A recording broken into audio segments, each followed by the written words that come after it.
Ini 5 tipe orang dalam perjalanan mereka menjadi kaya. Dan sebenarnya gue juga lumayan baru ngeh ya, cara konglomerasi dan orang-orang kaya di dunia puter uang mereka itu sebenarnya nggak kayak kita. Walaupun banyak di step 5 nanti banyak yang nggak bisa lakuin.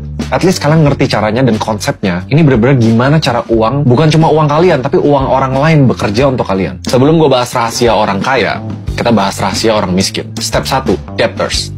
Jadi sebenarnya banyak orang di Indonesia yang roadmap-nya tuh kayak gini. Pengen sesuatu untuk kehidupan atau untuk jalan-jalan, mereka hutang. Di saat mereka hutang, mereka punya mobil misalnya. Mereka kerja mati-matian untuk lunasin hutang itu. Mereka pakai active income untuk hidup mereka. Udah punya mobil, mereka hutang lagi untuk rumah, KPR. Mereka hutang lagi untuk dana lain. Dan ini tuh sebenarnya bahaya banget. Banyak orang tuh yang kejar-kejaran active income untuk melunasin hutang. Bukan cuma di Indonesia, di luar negeri juga ada yang kayak gitu. Yang hidupnya paycheck to paycheck setiap bulan, kalau nggak ada income, mereka langsung koit demi punya barang-barang dalam hidup. Dan kalau misalnya kalian tarik balik ke journey di akhir hidupnya, ujung-ujungnya, yes punya barang, tapi back to zero. Hidupnya semuanya terlilit hutang. Dan hal yang paling jelek dari tipe ini, setiap barang atau pengeluaran yang kalian punya, kalian selalu bayar jauh lebih mahal. Kenapa? Ada namanya bunga. Selain tergerus inflasi, kalian selalu bayar bunga di setiap barang yang kalian punya. Resiko paling gedenya, kalau tiba-tiba nggak ada active income, bukan cuma go to zero, tapi kalian bisa go minus. Ngertiin konsep ini, dan hopefully kalian lebih better masuk ke step 2. Step 2, the savers. Yes, kalian sering dengar namanya nabung pangkal kaya. Realistisnya, nabung itu nggak bikin kaya. Apalagi kalau kalian spendingnya kayak gini. Ini lebih bagus ya. Orang mulai di karir mereka, dapat active income, aset mereka naik,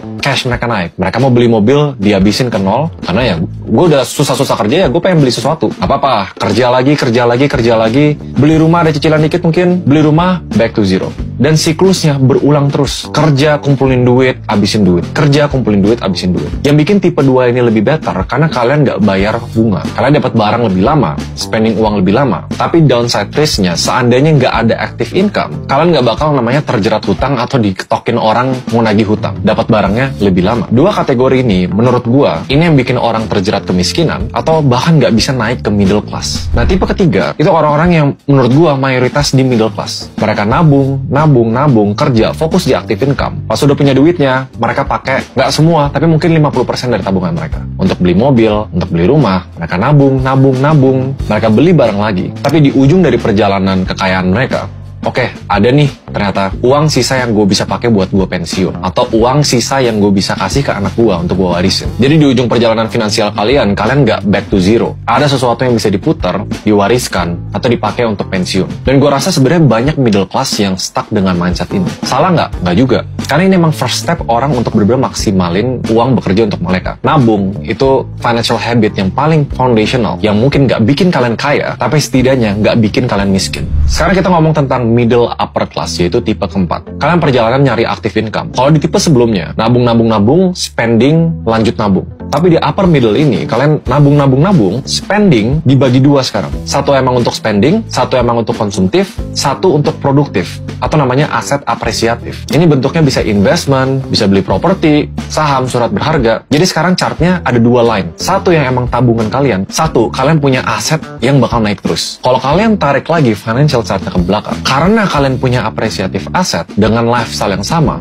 kalian bakal punya uang jauh lebih banyak di akhir dibanding cuma nabung doang dan spend dengan responsible. Nah, kalau pertanyaannya taruh aset kemana, kalian harus pinter-pinter yang namanya portfolio management. Kenalin profil resiko masing-masing. Yang tadi kita bahas itu tipe keempat. Kalian punya active income, spend money responsibly, bisa menabung, tabungan bisa ditaruh ke aset apresiatif, dan mayoritas dari kalian yang nonton video ini, 90%, will be fine. Dan hidupnya bakal happy just ke step 4 ini. Cuma ada beberapa rahasia di step kelima yang sebenarnya gue baru tahu juga. Kita sebut aja judulnya collateralized debt. Kalau di step 4, kalian bikin uang kalian bekerja untuk kalian. Jadi nggak tidur tuh. Tapi di step 5, yang namanya collateralized debt. Yang menurut gue lebih beresiko ya. Tapi bukan cuma uang kalian bekerja untuk kalian. Tapi uang orang lain bekerja untuk kalian. Jadi chartnya gini ya. Mirip sama di step keempat. Kalian punya compounding interest, punya aset apresiasi. Tapi di saat kalian mau beli barang, atau kalian mau taruh modal untuk bisnis, atau apapun itu yang spendingnya, kalian nggak pakai duit kalian. Tapi kalian pakai hutang. Bahasa resminya itu collateralized debt.